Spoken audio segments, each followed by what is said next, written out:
Hello दोस्तों, कैसे हैं आप सब। आज की कहानी है हाउस वाइफ से एक यूट्यूबर बनने तक।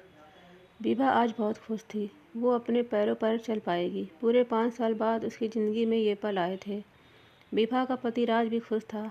विभा अपना काम खुद कर पाएगी क्योंकि विभा का एक पैर नहीं था, इसलिए कृत्रिम पैर लगाया गया। आज विभा ने चलकर देखा तो वो चल पा रही थी। थोड़ा चलने में दिक्कत हो रही थी। कुछ दिनों में आप आराम से चल पाएगी, डॉक्टर ने विभा से कहा। घर में अगर कोई सही मायने में खुश था तो वो विभा के बच्चे और नंद। अस्पताल से सभी घर वापस आ गए। सबने खाना खाया और अपने अपने कमरे में आराम करने चले गए। पर विभा को नींद नहीं आई।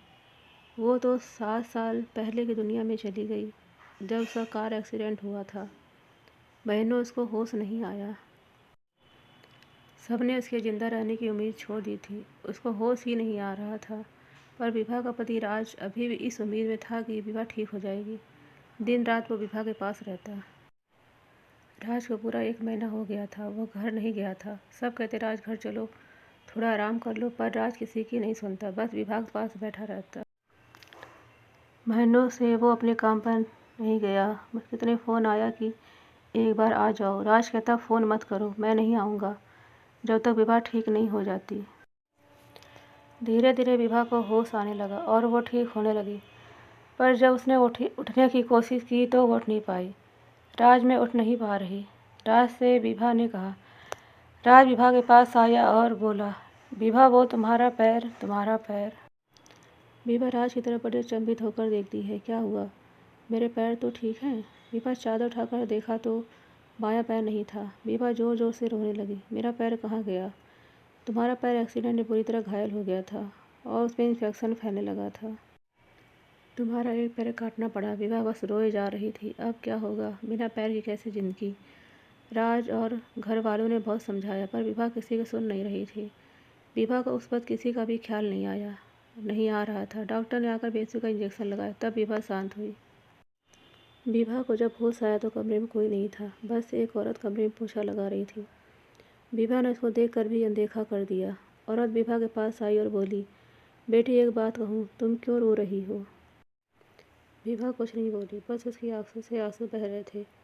तुम कितने दिन से यहाँ हो पता है? मुझे नहीं पता। नहीं, विभा बोली। पूरे 2 महीने हो गए हैं, औरत ने कहा। क्या 2 महीने हो गए हैं? हाँ, औरत ने कहा। बेटी, तुम्हारे पति ने बहुत सेवा की है। दिन रात बस यहीं बैठा रहता, काम भी छोड़ दिया केवल तुम्हारे लिए। उसके बारे में भी सोच लो। तुम नहीं रहोगे तो उसका क्या होगा? तभी राज कमरे में आया, सारा सामान पैक करने लगा। तब विभा ने राज को देखा। एक पल को लगा वो राज ही नहीं है। लंबे बाल, लंबी दाढ़ी, कितना बदल गया राज। विभा, विभा, राज ने कहा। चलो उठो, घर जाना है। तुम यहाँ से डिस्चार्ज हो गई हो, चलो घर चलें। विभा राज घर आ गए। सबने खुशी मन से स्वागत किया। समय बीता। विभा ने अपने आप को एक कमरे में समेट लिया।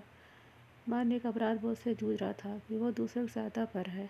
राज का काम भी ठीक नहीं चल रहा था। क्या करे, कैसे वो राज की हेल्प करे? राज रात में जब घर आया तो विभा जगी थी। विभा आज नेहा मिली थी, तुम्हारे बारे में पूछ रही थी, तो सब कुछ बता दिया। सुनकर बहुत परेशान हो गई। कल आएगी मिलने तुमसे।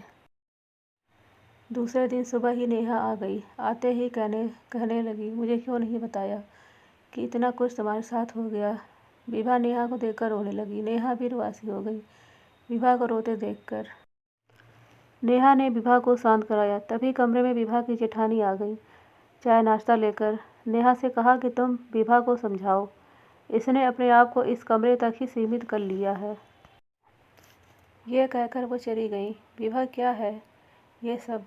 तुम कमरे से बाहर नहीं जाती? कुछ काम नहीं करती हो क्या? मेरा सारा काम दीदी ही करती हैं, घर का भी काम वो ही करती हैं। विभा ने कहा। नेहा, मेरा किसी काम में मन नहीं लगता है, मैं क्या करूं? मुझे अच्छा नहीं लगता कि वो मेरा सारा काम करती हैं। नेहा विभा को देखती रह गई। ये वही है जो सारा काम चुटकियों में कर लेती थी। नेहा ने कहा, मैं एक काम बताओ, करोगी? कुछ लेख और कहानी लिखनी है। क्या लिखोगी मेरे लिए? विभा बोली, कहाँ लिख पाऊंगी, बहुत दिन हो गए हैं लिखे। नेहा बोली, जो तुम कॉलेज के दिनों में लिखती थी, बस वही ही लिख दो, नया नहीं लिखना है। विभा मना करती रही पर नेहा ने मना ही लिया। बोल कहाँ लिखना है, विभा ने कहा। कहीं नहीं, बस इस मोबाइल में। रुक बताती हूँ, यूट्यूब चलाती हो? हाँ मैं, विभा ने सर हिला दिया। नेहा ने मोबाइल में कुछ काम करके विभा को दे दिया। बस तू एक कहानी रोज इस पर डाल देना, बताकर नेहा चली गई। बाहर राज भी मिल गया। नेहा ने राज से कहा, अब वो ठीक हो जाएगी, मैंने कुछ काम दिया उसको, करने देना। नेहा कहकर चली गई। ठीक है, राज ने कहा। विभा ने अलमारी से पुरानी डायरी निकाली, डायरी से कहानी ली और जैसे नेहा ने बताया बस उसी तरह से यूट्यूब पर डाल दी। धीरे धीरे विभा का मन लगने लगा। वो अब कमरे से बाहर निकलती, बाहर लॉन में बैठकर नई कहानी लिखती। कुछ महीनों बाद नेहा ने राज को फ़ोन किया। राज से कुछ बातें पूछी और कुछ मोबाइल में करने को कहा। राज ने काम कर दिया। फिर एक दिन दोपहर में घर भागा भागा आया।